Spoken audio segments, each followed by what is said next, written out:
So Yvonne, what do we have here? We have a guillemot of 650 grams who is having his first wash.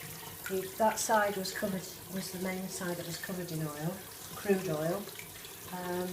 He's finished his medication, he's had 7 days meds, and he's quite a strong lad, so we're doing his first wash with very liquid.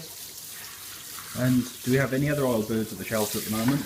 Yeah, we have 3 other ones, they're all guillemots, and they're all hopefully in quite healthy condition apart from being oiled. So after being bathed, what's the next part of the process?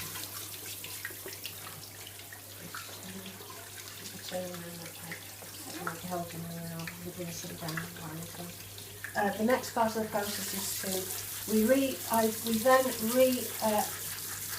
medicate them for a couple of days, because the oil they ingest actually stays in the intestines for weeks.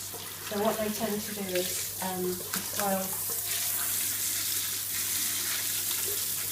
will eventually come through the system. I don't know what I'm saying really. So he'll have a couple of more days of medication, and then he'll have his second wash, and then hopefully he'll be fit enough to go out onto the pond, and that'll be him eating and getting his muscle back in his keel and everywhere, so that he'll be fit to release, hopefully in a couple of weeks, 2 to 3 weeks time.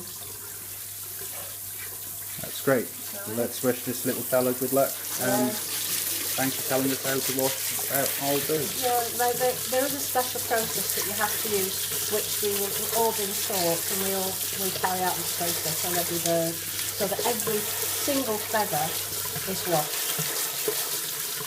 Fantastic. Thank you, Yvonne and Sarah. Thank you very much.